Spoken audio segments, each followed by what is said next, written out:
আপনার জন্য আমি সবকিছু করতে পারি। আপনি আমার 100 ফিটের মাঝখানে আসবেন না। তার মানে আপনার অন্য একটা রিলেশন আছে? না নেই, কিন্তু আপনি আসবেন না।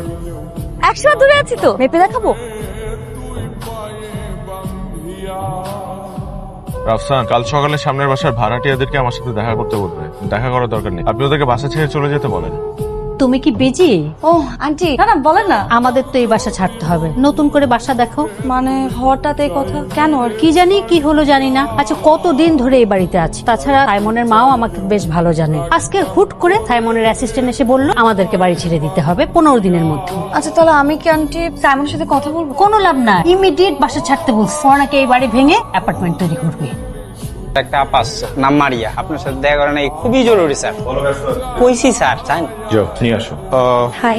আপনার কি মনে হয় আমি বেকার? আপনার মতো আজাইরা খাই দাই ঘুমাই, আমার কাজ বাজ নাই। আমাকে বিরক্ত করছেন কেন? আমি তো আপনাকে বিরক্ত করতে চাই না, আবার আমি নিজেকে কন্ট্রোল করতে পারছি না। আমি এখন আপনাকে কিছু কথা বলবো, কথাগুলো কান খুলে শুনবেন। জি অবশ্যই। কিন্তু কথাগুলো শুনতে খুব খারাপ লাগতে পারে আপনার, বাট কথাগুলো সত্য। I don't like you, I will never love you. In fact I will never love someone like you. কারণ আমি যাকে ভালোবাসবো হ্যাজ টু বি এক্সট্রাঅর্ডিনারি, অসাধারণ কিছু করতে হবে তার।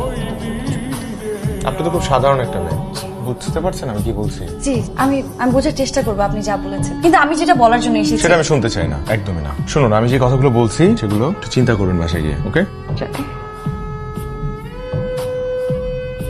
I love you. কেন করলে এই কাজটা তুমি? আপনি তো বলেছিলেন অসাধারণ কিছু করতে, এই জন্য অসাধারণ কিছু করলাম। ভালো লাগেনি? এই রেস্টুরেন্টটা আমার বাবার ড্রিম ছিল। এর পাবলিসিটি কতটা দরকার ছিল সেটা শুধুমাত্র আমি জানি। এখন মানুষের মুখে রেস্টুরেন্টের কথা কম, তোমার কথা বেশি। আপনাকে ইমপ্রেস করার জন্য। বুলশিট! তোমাকে কে বলেছে এসব করলে আমি ইমপ্রেসড হবো? আমি আসলে তো এত কিছু ভেবে করিনি, আমি যা করেছি আপনার জন্য মন থেকে করেছি। লিসেন, মন থেকে কেউ যদি কিছু করে তাহলে সেটা মানুষের ক্ষতি হয় না। তুমি যেটা করেছো তুমি ক্ষতি করেছো। আমার জীবনে একটা বার্থডে এসেছিল, যে বার্থডের পর আমার জীবনটা শেষ হয়ে গেছে। ছিল শুধুমাত্র আমার ইমেজটা, সেটাও এই বছর শেষ হয়ে গেল। The reason is you. আমি তোমার চেহারা আর জীবনও দেখতে চাই না, প্লিজ।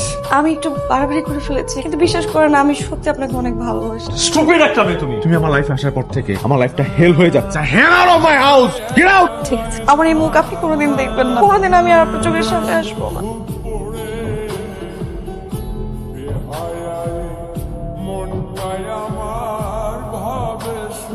না না, এখন কেক কাটবো না। তোমার মারি আপু আসবে, তারপর কেক কাটবো। ওভাবে খাবো। মারিয়া, তুমি এখানে? তোমাকে কত 1 বছর ধরে আমরা কত খুঁজেছি। তুমি জানো না মারিয়া, আমার ছেলে না ছেলে তোমাকে কতখানি ভালোবেসে ফেলেছে। না ভালোবাসি না। যাও গিয়ে নিজে দেখে আসো।